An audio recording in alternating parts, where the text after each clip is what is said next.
Ready to go. We need some kind of jingle to bring us in. Yeah, I was thinking about that, but I don't know how to make a jingle. I don't know how to make a jingle either. So no jingle. Unless we want to just dance ourselves. This could be the dance. This could be our intro. Yeah. Yeah. This is our intro. This is. Yeah, we're just jumping right in. Yeah. Yeah. So we don't even have a name for this. No, we don't. Yeah. We have a lot of family members weighing in on what the name should be. Do you? Yeah. Do we? Yeah. Yeah. Like so I have a 7-year-old daughter, and she's super excited that we're doing this. Well, obviously, you agree. Mm-hmm. We got to figure out, like, am I talking to you? Or are we talking to the camera? A little bit of both. I think it's a little bit of both. A little bit of both. Yeah. Yeah. So she's really excited that we're doing this. Mm-hmm. And she's got a lot of names. Our mom was weighing in on names. I'm sure she'll have more opinions too. What's Avery's hot take on the name? She doesn't have a necessarily take on the name. She's just excited that we're doing something. So more than likely, she's probably going to one day be sitting in one of those chairs watching this, or maybe we'll have her on. She could be like our first guest. Yeah. Maybe. I like that. One day. Number one fan. Yeah. Cool. Well, we should probably start with a little bit of who we are. Uh-huh. Yeah. And what we're doing here. Mm-hmm. You want to start? Yeah. Chad called me up. My brother, Chad, called me up about 2 weeks ago and said, hey, let's start a podcast. And now we're here. Episode 1. So I was interested because I listen to a lot of podcasts, but I think, long format conversation is always interesting. We don't always have a lot of it in our lives today. So I think it's cool that we're doing long format conversation. Yeah. Yeah. Yeah. And maybe just a little bit about you. Like, where do you live? Yeah. What do you do? What are you into? We're in my house right now. This is where I live, Huntington Beach, California. I work in a family business. It's our family business. We sell custom windows and doors in Scottsdale, Arizona to high-end luxury homes there. What I like to do for fun, I live in Surf City, so I like to surf. I like to ride motorcycles. I just did that today. Got a nice long 2-hour ride in. Yeah. Where'd you go? Today I went down from here. It's easy to hop on the PCH. We're right on PCH here. So I went down to Dana Point, and then I kind of putzed around Aliso Viejo a little bit. I hadn't explored that area before. There's some nice windy roads there. So did you ever think that when you're in high school that you'd be using sentences like, I was riding my motors, I just hopped on PCH? Yeah, definitely no. Yeah. Definitely not. We both grew up in Mesa, Arizona, Gilbert, Arizona, Mesa, Arizona, the East Valley of Phoenix, and never thought we'd get to live this close to the water, close to the beach. Right after that, my wife, Kate, and I went down to the sand and hung out there, read some books for a little bit, hopped in the water, surfed a little bit. It's a blessed life that I have. So that's really cool. And you have 2 motorcycles right now. Yes. You have the Royal Enfield. Yep. And then what's the other one? It's a Husqvarna 701 Enduro. And what'd you take out today? Today I took the Royal Enfield out. The Royal Enfield. So the Royal Enfield was a fix-up project. I bought it, wasn't running at the time. Did a little bit of work on it. So now I think I'm going to sell it. It's kind of a side project for fun, but it's nice to hear a little fun project makes a little bit of money on the side too. So yeah, it's good. Cool. We talk motorcycles all day long. I'm sure we will. We'll have another episode where maybe we just do a motorcycle episode or something. Your motorcycle's in hibernation right now, right? It is deep in hibernation right now. Yeah. I should have sold it so what I realized is that during the winter, nobody wants to buy a motorcycle because it's even though it's Orange County, it's a little cold and people aren't thinking about riding. So I kind of just missed the window of being able to sell it. But I also I really like that motorcycle. And so I'm not bemoaning the fact that I haven't sold it yet. It gives you a special feeling when you're looking at it, doesn't it? Even if you're not on it. Oh yeah. What's that feeling? Well, I think obviously just the connection of adventure and the whole idea of I could go out and ride right now. I guess actually technically not because I have it in non-op. So I don't have any insurance. I don't have anything registered on it, but it's that sense of adventure. And obviously too, looking back at it, some of the memorable rides with friends. And then honestly, it's really fun too. It just sits in our garage and my daughters, Avery and Mackenzie, they will just be playing out in the yard and they'll roll in and they just go and climb up on it and pretend it's, their motorcycle and they're riding. And I obviously will have a heart attack if either of them ever ride. Now being a parent, I can definitely appreciate our parents' reactions when we got motorcycles, but it's just fun. They're hanging out on there and just letting it be that little now it's basically a really big, powerful toy for them. So, but yeah, it's fun. Some days it's a motorcycle. Some days it's a pony. Some days it's a unicorn, probably in their imagination. Yeah, whatever. It's the whatever you need it to be motorcycle. Yeah, that's cool. So. Well, maybe a little bit about yourself. Yeah. Well, so I'm Chad, Ryan's brother, and same thing. We grew up in Mesa, Arizona, and Gilbert, Arizona for a bit. And then I moved out here to California. So I've been out here, it's kind of crazy, coming up on almost more time here in California than in Arizona. I moved out here for college and I met my wife, Bree, in college. And then we got married at 23, had our first kid, Avery, when I was 27. And then, 27. I had to think about that for a minute. And then a couple years later, we had Mackenzie. A couple years later, we had Hallie. So we have 3 girls, Avery, Mackenzie, and Hallie. And girl dad life. And, for work, I do sales for a technology company that's up in the Bay Area. So I sell to enterprise accounts for them. And I have been doing that. I've been doing technology sales pretty much my whole career. So, and then... Yeah, I think that that's kind of the sort of like family and then work side, and then the biggest piece though for me is faith. And I know it is for you as well. It was just a faithful follower of Jesus Christ, and for many years now, and that's really the heartbeat of my life is faith, and the church community that we're a part of and building into that is huge. So probably something, not probably, most definitely something that we're going to talk a lot about, just because it infiltrates every part of our lives. So, but yeah, I don't know. It's such an interesting question about tell me about yourself. And it's kind of interesting. It's kind of intimidating sometimes because you can tell a lot about somebody off of what they say. Like we talked about what they start with first. Yeah. Career. I talked about career, family, and faith. You talked about motorcycles and your career, where you're from, and also too about like your day. So like for you, probably what's really important is like how you spend your time and how you spend your days. Cool. You're in a good place of the country to spend some pretty awesome days. It's true. I think about that a lot. I go to Arizona for work, which is also a really lovely place, but it's a little more lovely here sometimes, especially during the last couple months. It's hot out there. Yeah. So this is kind of a leading question, because I know you recently made an investment you're excited about.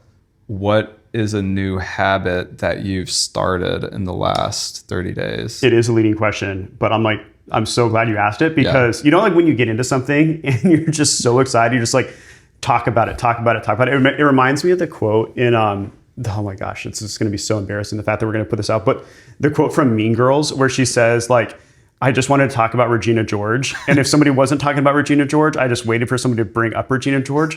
That's how I am with cold plunge right now. So I just started getting into cold plunging. It's like I'm just waiting to talk about cold plunge, or somebody to bring up cold plunge, or like anything that could lead in. Like somebody's talking about, hey, the weather's been kind of like chilly lately. Yeah, hey, you want to know about chili? Yeah. Let me talk about chili. Anything. Yeah. Anyway, so... Yeah, I've been cold plunging. I've been super consistent. I've had it for about a month now. I haven't missed a day except for, when I was traveling, and when I was traveling would do cold plunge or cold showers, and then, or even like a cold plunge into like the hotel pool. Yeah. It's been awesome.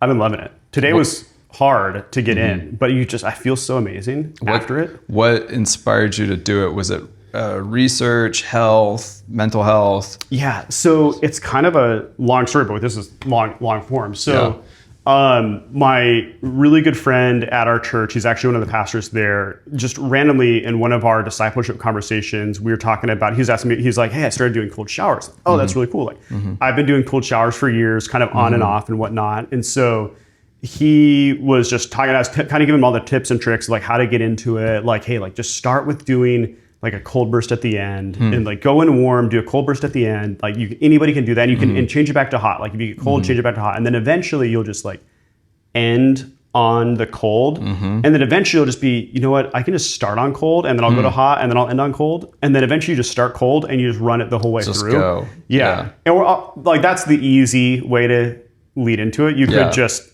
jump in and do it. What did you do? Did you you were doing cold showers, did you jump straight into doing it, or did you start doing the end thing? I do both, because I go on and off. Like I'll do it for a couple months and then I'll go off, like, you know, maybe during the winter. Honestly, kind of during the summer I stop, because it's so warm here that the cold water just really doesn't do anything. It doesn't give you that shock. Yeah. So anyway, him and I have been talking about it, and then he made the investment to like, and he did this like, he calls it a Mickey Mouse setup, like this, just kind of his jerry rig setup. He got a couple like discount things and whatnot, so that he started like doing the actual cold plunge and getting into it. So I would ask him about it. Is it built like, do you guys do like an old refrigerator or something like that? So he did an Ice Barrel 300, which is a non-insulated barrel, and then he did a barrel, like literally like a wooden barrel, not a wooden. It's a plastic, like neoprene. That's not the right thing, but like a plastic barrel that's probably like this tall. I haven't actually seen one in person. I've seen people online. And then a 1 horsepower chiller, which is like a crazy powerful chiller for what you would need to chill that down. But since it's not insulated, you got to kind of keep it. And then built like an external filtration. Anyway, this is a way longer story than it needs to be. But anyway. This is your buddy from church. This is my buddy from church, who's one of the pastors there. He kind of was like talking about it, and I was just hearing about it from him. And then last winter, he actually bought me just like a cheap like canvas one, and then some ice bags. Because I was always like, I don't want to go spend hundreds of dollars every month on ice. But we had bought a deep freeze, and so we just bought these ice bags, these like 10-gallon, or not 10 gallon, like 10-pound bags that you could just freeze overnight. So I started doing that last winter and got into it. I loved it. Oh, cool. But then it started getting too warm. I couldn't keep the water cold enough. Like the ice just wouldn't chill it down. So you got into this in the winter when it would be hardest to cold plunge. Yeah, but that was like for Southern California. If you're just if you don't have a chiller, like the external thing to chill it, it's way too hard. You just can't get the water temperature down low enough to make it worthwhile. So anyway, did that, and then long way of saying I stopped over the summer. And honestly, like what got me back into it is like a couple months ago, just was definitely in a negative headspace and just like lots of stuff going on, and just was stressed with a bunch of things. And I literally was just, I mean, it's the summer here in Orange County, so it's just warm. Even the cold showers wasn't getting very warm. Yeah.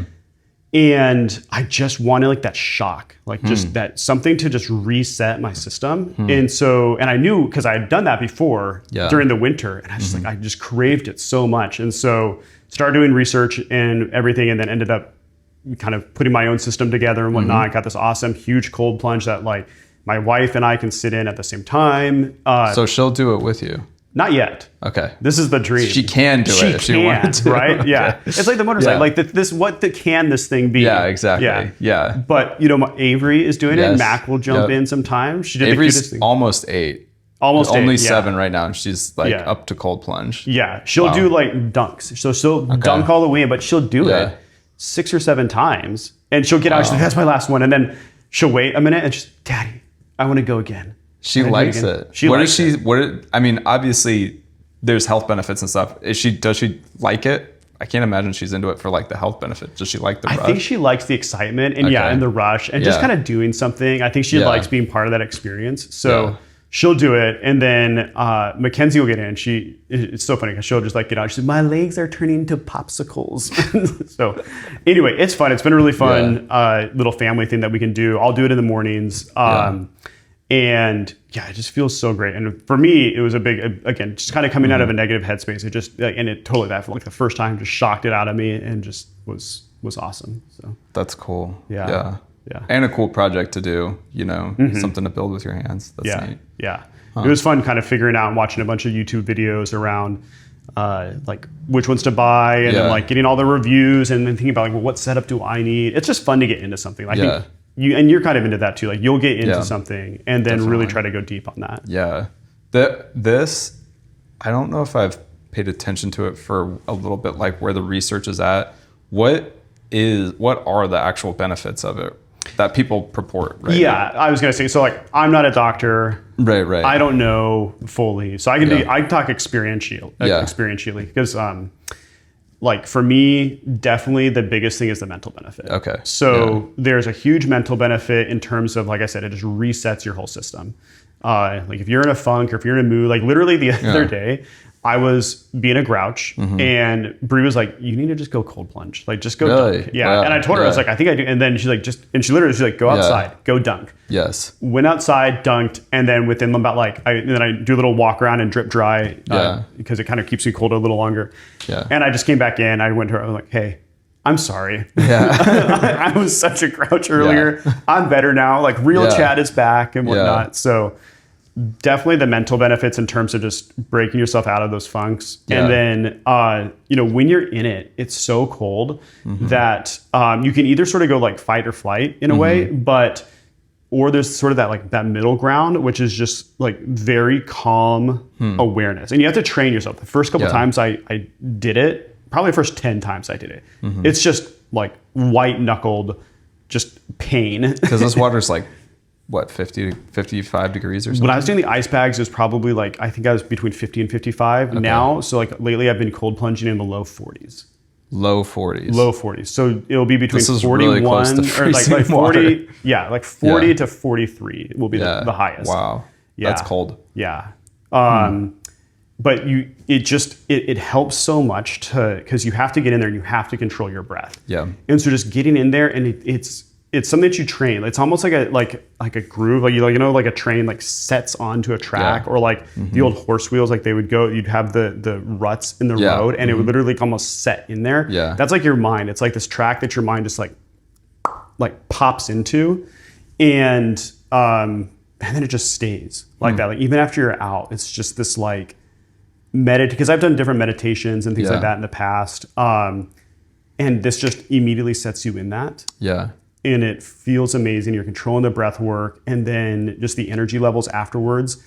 And for me, like kind of going back to some of the faith stuff, one of the things I've been doing, which I feel like I'm talking a lot. I need to ask you some questions here soon. Well, I was going to say one of the things that it's funny you were saying that Brie was telling you, hey, you need to just go cold plunge right now. Yeah. The same thing happens to me if I'm having a hard time. Kate will tell me, hey, go take a cold shower, or the other one I do all the time is jump rope. There's that thicker jump rope back there. Yeah. I found this jump rope that's like, it's sort of a jump rope, but it's really like a weighted rope that guys do this thing with. Okay. And it's like about 1.5 inches thick, so it's super heavy to jump rope with. But if you can use it as a jump rope to get it all the way over your head, it takes so much more effort. But by the time you do a couple skips, your arms are kind of like, your arms get a little pump, your whole body gets a little pump. You're like out of breath, and it, for me, does the same thing. Kind of resets your system a little bit. Anything I think that you're really like reworking your breath, I think can get you out of a headspace and into something better. Your solution seems a lot more economical than mine. Yeah, rope is cheaper than a cold plunge for sure. Yeah. I think Tony Robbins, I watched one of his videos, and his thing is like a little mini trampoline. And he's like, yeah, I got to go bounce. Yeah. Let me bounce. And rebounding. Is that what he calls it? I don't know. Bounces on this thing for like, I don't know, like 5 minutes. And then he's like, okay, I'm good. Dude, he's a big guy. Yeah, that's got to be a heavy duty tramp. He's got to have some like custom made springs on that thing. thing. He probably does. Yeah. But, I was saying, like, it's really cool for me, doing it in the morning, getting that headspace, because it just energizes me so much. And then I'll go inside, and that's when I'll do my devotion. And I'm super cold, so I'll drip dry. I don't go like hop in a hot shower, so I'm just still cold during that time, and I'm warming up. But like I'm just hyper alert. And what I love is, so I've been reading the book of Malachi, and it talks about like Malachi's indictment against the priests and how they've been and the Israelite people there, like bringing blemished sacrifices and things. And so that was super convicting to me in the terms of like, when I bring the Lord the sacrifice of my time, like, am I bringing him the best part of my day? Yeah. Like, am I bringing him the best sacrifice in that way? Like, as Romans 12, like, we're called to be a living sacrifice. Like, my life is supposed to be on mission for the Lord.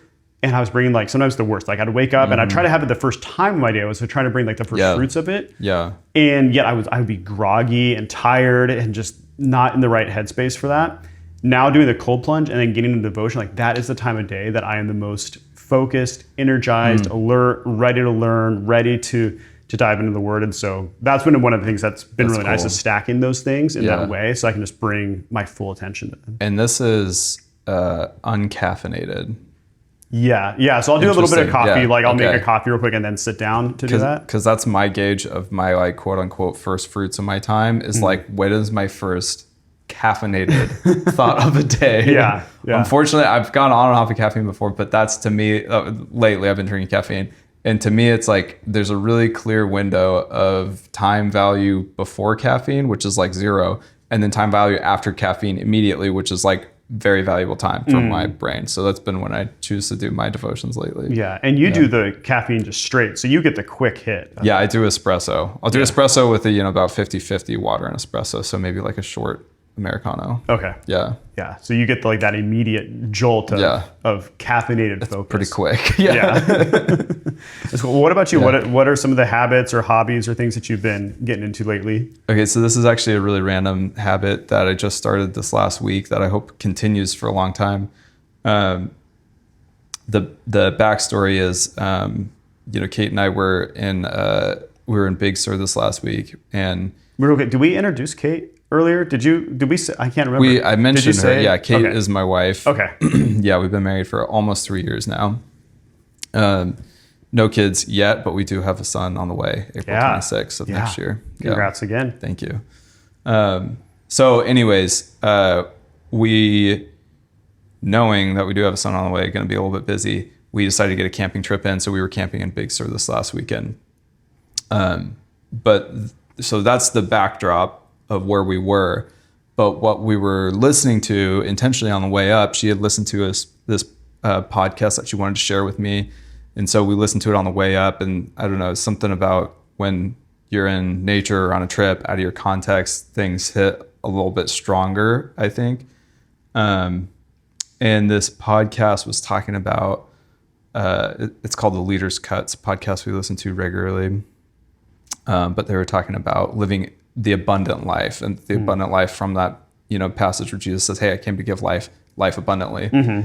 And they were talking about having awareness of all the good things that God's put in your life. And there's more than one passage in the Bible, a couple of them are famous, that talk about having the Lord provides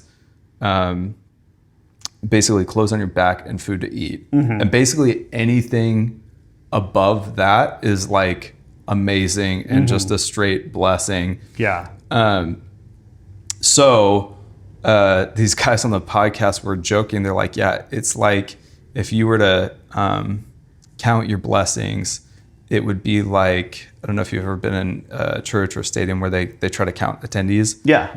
You know the thing they have? Yeah, the clicker thing, yeah. Yeah. So they were like, if you just had a clicker for all the things in your life that are more than food and shelter, that clicker, you should be mashing that clicker. It should be just turning the little wheels on it. Yeah. And so the next day we got back in town, and I ordered on Amazon overnight 2 clickers. Oh, cool. And so Kate and I both now have a clicker, and we keep them on our desk. So anytime, it's remarkable too, because I'm a fidgeter. So I want to click this little thing, and it's satisfying. Interesting. So I'm actively thinking all the time. Yeah. And I mean, the thing that's so cool about it, the guys on the podcast put a good perspective on that. They're like, man, we think of quote unquote blessings or having, it's not really even gratitude that you're talking about. It's like awareness of how rich your life is.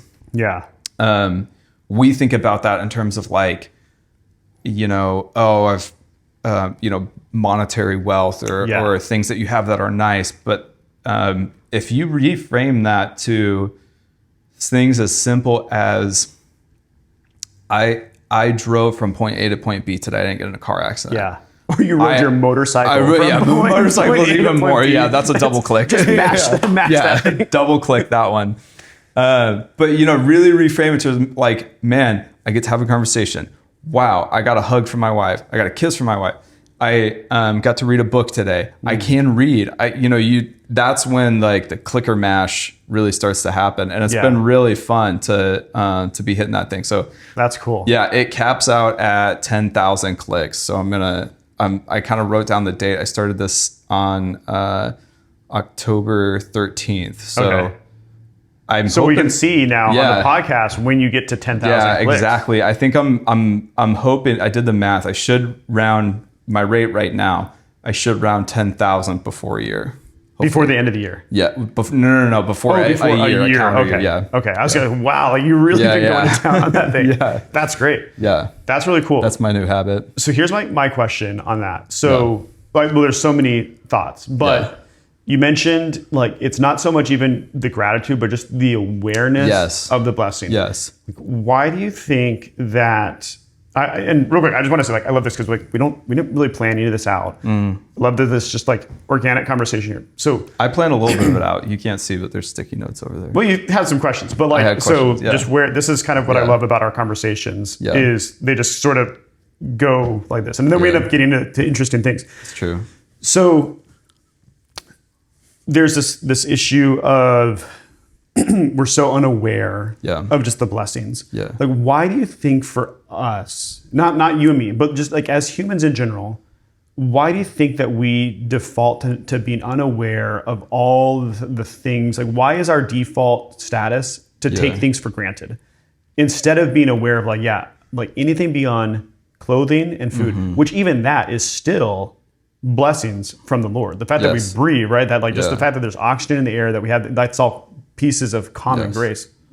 But like, why is it that our minds so often drift to discontentment or to even just not being aware of these, to not even thinking about how amazing it is that you got the hug from your wife or the fact that you didn't get in an accident when you drove. Yeah, I think two answers. One's kind of theological. One's maybe I don't know what you would call it, but I think like theologically it's like we're work in progress. We don't have it all done yet. Though, we're still getting sanctified. We're still learning. So that's like obvious, I think. But I think the other one is, I've been fortunate to do a lot of international travel. And one of the things that I always feel like I come back to when I'm living in America, the biggest awareness I have is that the United States, living here is like being in a giant experiment that's like, what if we let money decide everything? And no one has figured out how to monetize gratitude yet. So I think that, if you just look around you or the context that we live in, everything is telling you that you're missing something or that you need something else. Yeah. Like you can't open your phone or be on the internet for more than a few seconds without seeing an advertisement or something that's telling you that your life would be better with something else. No one's, and unfortunately, no one's out there with the exception of, people who are doing it on this podcast, for example. Like publishing a 5-minute journal or something like that. Yeah, exactly. Yeah. No one's out there able to really show you how good that awareness is. And I think it's, like gratitude is kind of trendy right now. I think it's more than gratitude that we could like strive for, or that it is like, it's just, I don't know if there's a better word than awareness, but it's like, it's not something that you're like practicing per se. You're trying to really change the state of your mind to really be aware of what you have instead of being in a state where you're only aware of what you don't have. Yeah. Yeah. Why do you think that is? Why do you think that it's not our natural state to go towards awareness? Yeah. So I haven't thought about this a whole lot. I've been trying to be a lot more grateful and kind of what you said, just aware and just bringing that attention before the Lord of like just in the middle of the day, just Lord, I'm so thankful for this. Thank you for these things, especially when I find myself becoming discontent with something, is really trying to like put that off and know that, hey, like I can't just put off saying like I'm not content with this thing, but I need to, in the midst of that, replace that with like putting on gratitude and saying like, Lord, and not even like, hey, like I'm uncontent for the house that I have or something. Like just as an example, like I'm discontent because I don't have that other house. Not saying, and then not just saying like, well, I'm content that I have this house. It's like, that doesn't necessarily matter. Like, God, I'm grateful that I have a wife and kids who love me, right? It doesn't have to be just like this comparison thing. Yeah. It can just be that like, Lord, you just bless me in other ways. I might not have this like financial success, but Lord, you bless me with like this time. And so I've been trying to be better about that, but it's definitely a struggle. And so to answer the question, like why is that not our natural one? I think that the first thing that comes to my mind, and again, I think I could argue a lot of different things here, but one of these I've been thinking about lately, and we talked about in one of our discipleship group trainings recently, was it's called the noetic effect of sin. So the noetic effects of sin is basically the fact that sin has altered the way that we think. Like we no longer, living in a fallen world, think the right way. Okay. Yeah. Like our where's minds, that term come from, noetic? No idea. Okay. I think it's a Greek word. I could be wrong on that. I don't think it's because I believe it's Noetic or something like that. Yeah.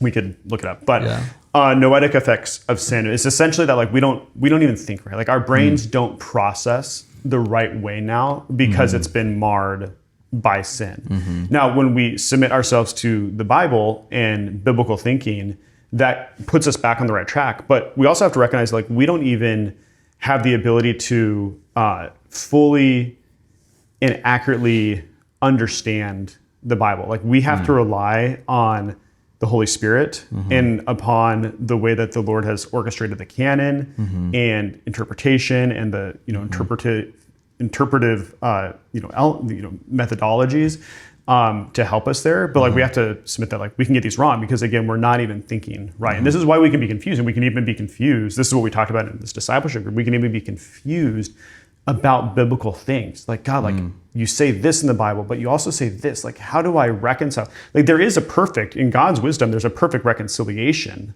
of those two things.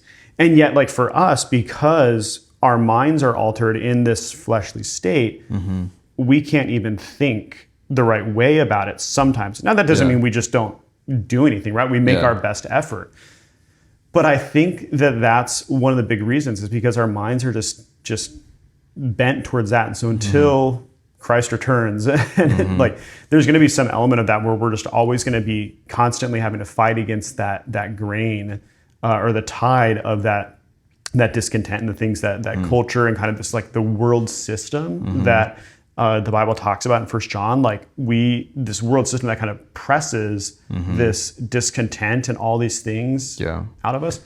And then I think that, there's a passage that says like, be still and know the Lord. And I think that sometimes in our busyness, it's like, I don't know if you think about like whenever I have to think about that gratitude, or I'm trying to bring my mind and my heart back to that gratitude, like I have to stop what I'm doing. I have to like mentally, if it's in the middle of something that I'm doing for work, or if I'm walking down the street, like I got to stop and I just have to think and bring my mind before the Lord. And I think that's part of it. It's like the more that we're just going to be still, and I'm not talking about go in a room and just don't do anything or go out to the woods. That actually might be great. But just taking more time in the day to just be still and to just be intentional about that awareness, I think is helpful. But I just don't think I don't do that enough. So maybe that. I don't know if that really answers the question, but yeah. The noetic effect. Noetic effect. Yeah. So yeah. So we should probably talk about like a little bit like why we're doing this podcast and kind of the genesis of some of this. We kind of talked about that. I just called you up, but what's in it for us? Because realize we've gone now like 30 some minutes or so, and this is again part of what I love is like we just kind of meander through conversation here. But like, why are we doing this? For you, why are you doing the podcast? For me, I think it's just a fun thing to do. It's different. I always like to try something different. And it was, cool to be able to spend time with you and hear what's on your brain. Yeah. That was the big motivation for me.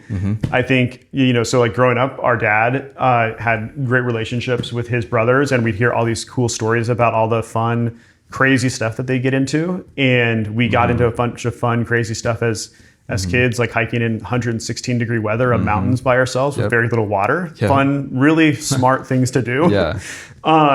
But, just as we become adults and have more responsibilities and other life things, just being intentional about making this time. And like one, just if this stuff never gets published, if it never goes anywhere, it's just getting time with you to just know what's on your mind, talk about what's on your heart, how's life going, especially as you have your son on the way. Like life is going to get busy. But getting a chance to sit down for an hour or so and just talk and hear what's going on, especially as you're going to go through like this huge life transformation and life event, it'll be really cool to like capture that. Yeah.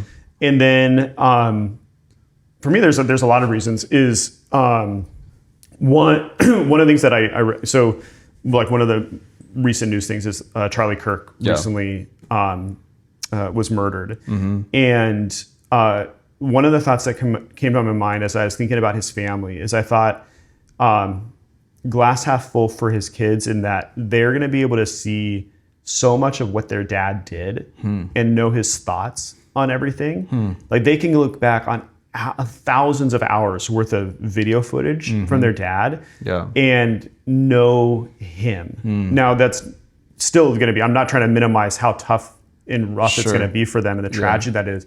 But I just thought, how cool is that they get to know their dad, even though he's passed away now. Yeah. Like, how cool is that? And I thought, this is a great opportunity for my kids, for your kid, and possibly future kids, to get to know us, my kids to get to know their uncle, my kids to get to know me.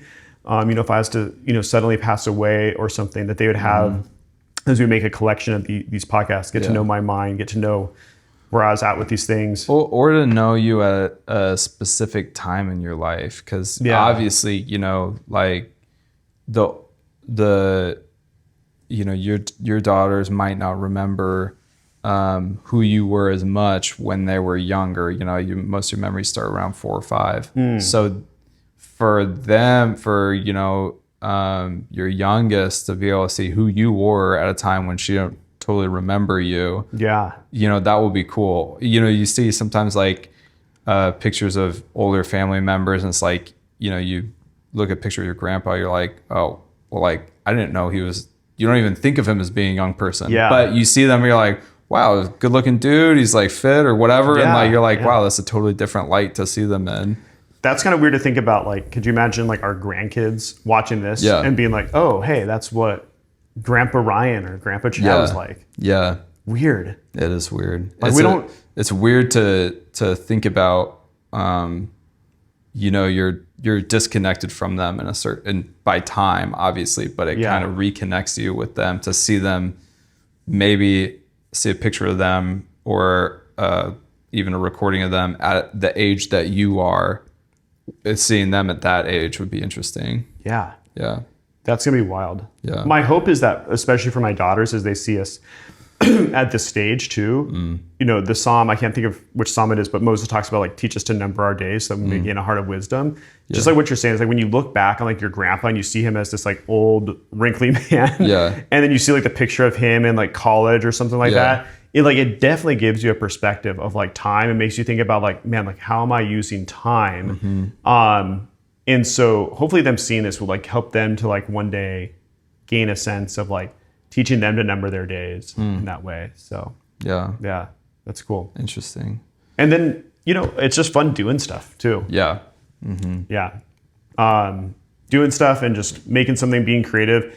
We're like not prepared for this at all. We, have no idea. Neither of us. I think the last time you edited a video, it was like our home videos, probably, right? Like adding gunshot sound effects to like finger guns and like airsoft guns going off and whatnot. So like we have no editing experience, zero understanding of lighting. We have these DJI mics. This is like the product of like doing a bunch of research and whatnot, and thinking about like how are we going to record this. And so it'll be fun to do like this little creative. Hopefully you'll see in the podcast like things change, whatever. We'll get like maybe like better lighting or like figure out different camera, maybe some angles and stuff. It'll just be fun to be creative. And like I'm in my techie job, I get creative with like spreadsheets. And like pricing proposals. So it'll be fun to be creative in this way. It's fun to have a different outlet for things. Okay, this is something I thought would be cool as part of the podcast is having a word of the day and then asking, hey, what does that word mean to you? So I like it. We've been talking about family a lot. You said you got married. When did you and Bree get married? It was 2013. Yeah. So you've been married over 10 years now.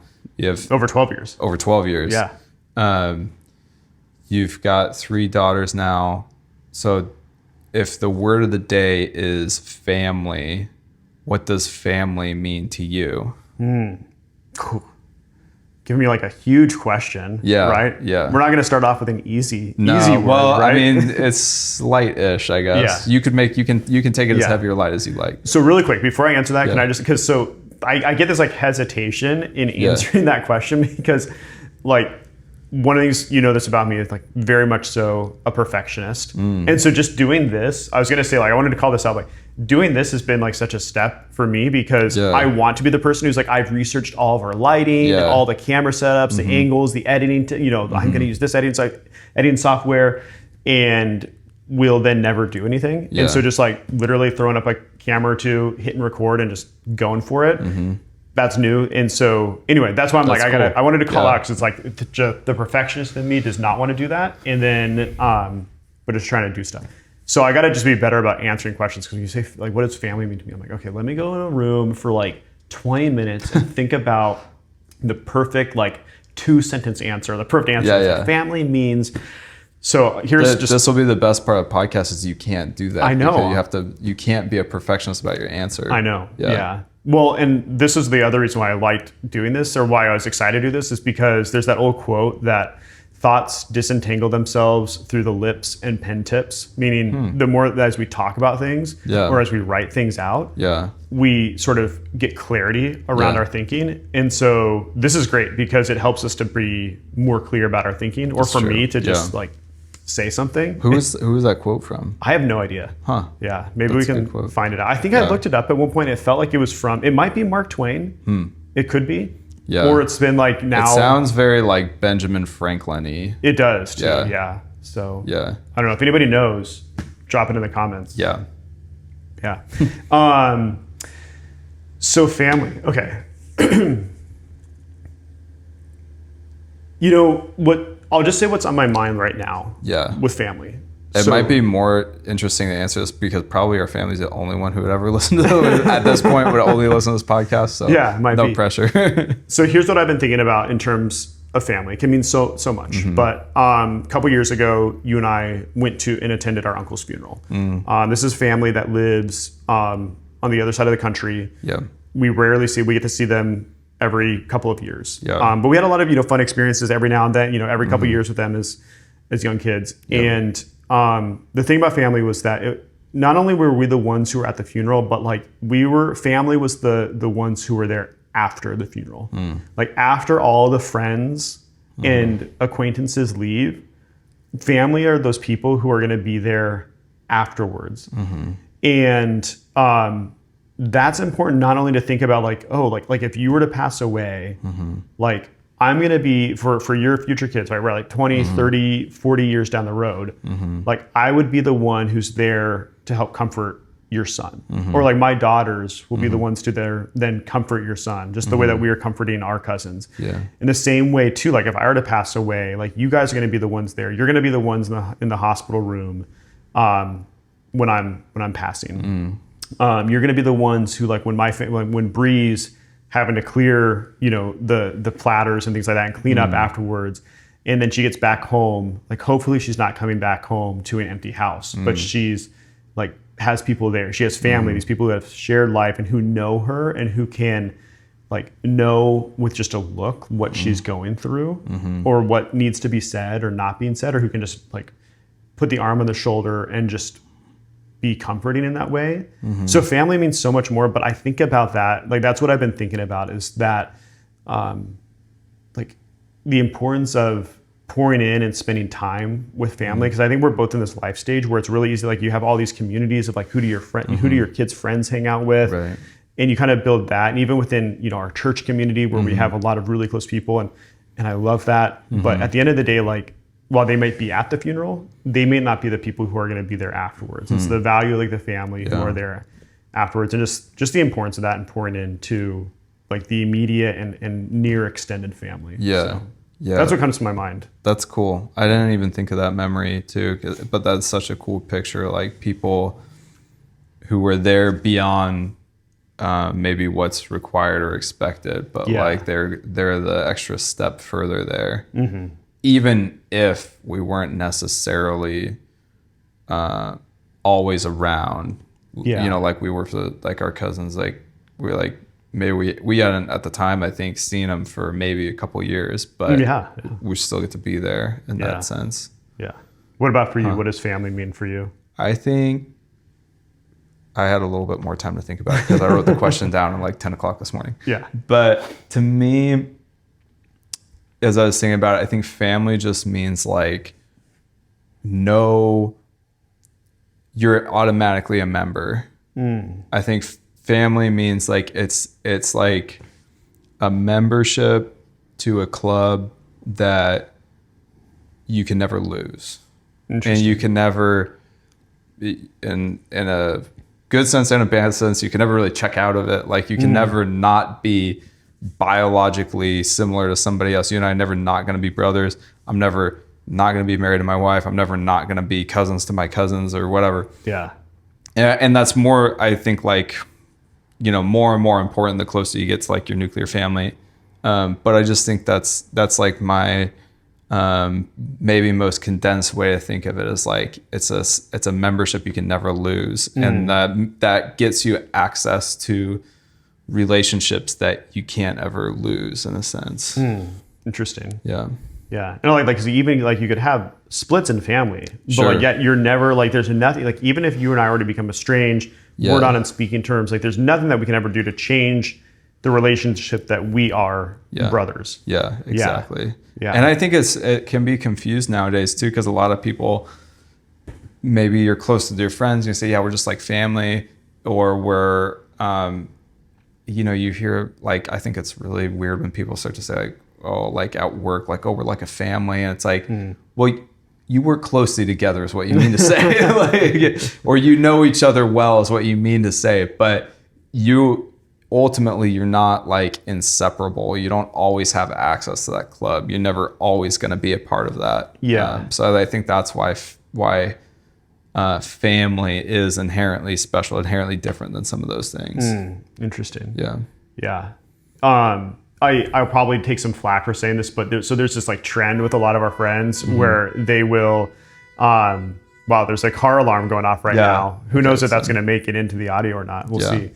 So there's this trend where like a lot of people call like each other auntie, uncle, like in our friend circle. Yeah. And I totally like your kids are the same age maybe, and they call you Uncle Chad. Like I got called like Uncle Chad before. Yeah. And again, I'm not like trying to knock this, but just hear me out here. Is like and part of it is I get it, because some of them, they don't have close aunts and uncles. They do have a strange family or family that has like turned their backs on them for whatever reason, or just different things. So for us, it's like we do feel that sort of like archetype of an uncle, like a positive male role model in that person's life. And so on one hand, I'm honored, but I've talked to my wife about like, hey, I want to be really intentional because we do have fantastic like uncles and aunts, like so we have a younger sister who actually just had a baby 2 days ago, right? Yep. Yeah, 2 days ago, her second child 2 days ago.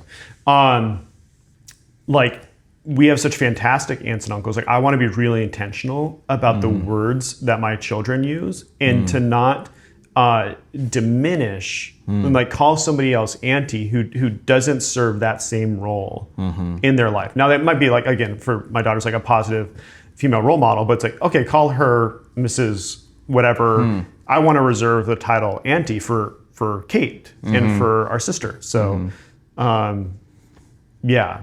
That's again, I'm not like knocking. There's plenty of reasons too, and with some of those people do act as family. But because I could take the other tack and go, not playing devil's advocate a little bit, but and not that it matters either way. But I think that it was interesting. Kate spent a lot of time in Hawaii. She lived there for a couple of years, and in that culture and in other cultures, auntie and uncle are almost terms of endearment to an almost, I shouldn't say any older person, but many older people in your life. Oh, interesting. And if you look at other cultures, cousin doesn't always mean the same thing. Sometimes even brother doesn't always mean the same thing. Like they're in like I have a minor degree in intercultural studies. It was something I did like on the side when I was in college. Interesting like side thing. But in a lot of other places in the world, what we call a cousin isn't necessarily a cousin. Cousin might actually just be somebody else in your circle of 30 people who's your same age. Uncle might be somebody else in your circle of people who is, a generation above you. So I think it is, but I do agree with you that I do want to like reserve something else special for people who are actually in our family tree, the aunts and uncles there. Yeah. And I think it's easy for us because, like I said, we have really good aunts and uncles to where we do want to sort of like create this special thing. And the language is limited, right? Like I can't be like, you should call her Auntie Kate, but then call your other friend fake auntie or whatever. Auntie level auntie, 1, level exactly. 2, like ultra auntie, super auntie. Yeah, exactly. And it's weird too, I mean, we're fortunate to live in a pretty, close traditional family. There haven't been any really estrangements or breaks or anything, but you do have a lot of people who end up they've got a bio and they've got a dad, or a bio and a mom or whatever, and so that's different too. Yeah. There's room for that. Yeah, I don't think we're saying like there's any one right way to do it. But that's kind of like been our approach. But it's neat because I do think it's really cool how certain people can play those roles, especially when you might not have might not have a biological uncle. And so having somebody who sort of plays that, again, like archetype of like, what does that uncle mean? And that can mean a lot of different things in different cultures. Was there anyone in your life who you felt like was an uncle or a cousin that wasn't per se a biological uncle or cousin? No, I think... Interesting. Yeah, I think everyone would... Yeah, I don't think so, really. I think I more so had some uncles who, like, I would say did not fill the role of uncle. So... Interesting. Yeah. And some of that was just like, again, some of them lived on literally an ocean away. Right. And so I don't even know I think I met them when I was like 2 and that was it. I don't know if I ever met them again. Yeah. But yet still, like, there's a connection, like, right? That's true. Went to their funeral. Yeah. That just something about the blood. Yeah. The blood. Yeah. What about you? I would say, looking at that question in this sense, someone who came to mind was our neighbor, Jeremy, who I would say was very much like a cousin to me, like an older cousin. I can see that. Yeah, definitely not like as close as a brother or immediate family member, but he was definitely like a cool older cousin, taught me a lot of things, treated me like family. I was in their house all the time, but more specifically in their garage all the time. Yeah. Learning to work on cars, learning to weld and fabricate metal. And it was like, I maybe to go back to that other thing about family that I was saying is like, it was almost like I didn't need membership. Yeah. There. It was almost, and not quite, but it's almost like, I mean, most of the time, if their garage, during the summer it was so hot, they would just like crack their garage, but that was like the signal for me to be like, okay, like they're open, they're working on cars, they're doing something. So I would scurry over there and like knock on the garage and they open it all the way, close it back down. So it was very much like a cousin type relationship to me. I haven't thought about that relationship that you had with Jeremy. Like that was so cool because that was such a like just interesting time. Like you as this young teenager and like Jeremy being super into cars and like incredibly talented at what he did. Super talented, But like allowing you to come in and learn how to, I don't even know, like learn how to weld or learn how to like the different load stress. I don't know. Yeah. But it's been something I've been thinking about more since I've been here in this apartment. We moved in January. And we have a garage now, so I got to move all my tools in. I got to, park the motorcycles in there, have an actual place to work on stuff. And I'm like going back to that time in my life and so thankful that someone was there just to, and our dad did a lot of that stuff too, but I had like someone who had a lot of time on their hands. Yeah. Who was a student at the time, right? So he had way more time to do that kind of stuff. I was so thankful for someone there who taught me all that kind of stuff, which was cool. Yeah. Well, I think that's so encouraging too. Like, it's honestly convicting to make me think about, am I pouring into young men in that way, or like making an opportunity to like go and teach them stuff? And like we've done little things like here and there, like a couple kids from our church were really interested in flying, and so I took them up in our plane one time, Dang, and just like showed them and was talking about the aerodynamics of flight and things like that. But it makes me want to do more things like that, or more into like more long-term relations. Like I think if every like young man had somebody on their block who was like somewhere like where's their hobby, or they could like pour in or just like spend time for sure in that way, like that would be so cool. Yeah, keep a lot more kids out of probably stuff they shouldn't be doing or being a part of, you know. Yeah. That's cool. Yeah, like how much less screen time would kids have if they were doing that? Like I think that was the part that I was most thankful for in that whole season, is like looking back and being like, wow, like there was so much time that I spent in that garage doing whatever. Like it wasn't even always like cool or interesting. We were like, there was one time we needed to change the transmission on his truck, like his daily driver, not a cool car. And because just for context, like Jeremy, his dad owned like a drag racer. His dad, right? So the shop was like 3-car garage, and the whole thing was shop. Like they had not that this means anything to most people, they had a drill press, they had a CNC mill, they had a press brake, they had a metal shear. Like they could make in that 3-car garage basically anything you wanted to out of metal. And then they were working always on like one of a dozen car projects. They were doing an old like 50s truck, like all resto mod. They had like a resto mod El Camino. Then they had this like amateur drag racer that they were always working on. Yeah. So it was legit. But sometimes, like, you know, I'm like going over there to work on the cool car, and we're like, no, we're changing the oil in this beater right now. Yeah. We pulled out one time. We needed to change the transmission in that daily driver truck, and we put the jack under. We jacked the car up, and we pulled the jack out, and there's like hair, greasy hair all over this jack. And he's like, oh, I had a cat the other day. And so we're like pulling this transmission fluid everywhere. There's like greasy cat hair everywhere. And it was just nasty, dude. And so some of it was like that. I don't know where I was going with that, but what sometimes good life lessons. Yeah, what a good life lesson. But yeah, and like kept me like off the computer, off of doing stuff I probably shouldn't have done, like off of, you know, I don't know what else we would have gotten into, but it was a good like. We would just like recognize too, like, hey, it's not all like just fun. It's not all drag racers. Like sometimes like the work is pulling dead cats out of your transmission. Yeah, exactly. Yeah. So that's the title for this episode. Yeah. Dead cats in my transmission. Yeah. Exactly.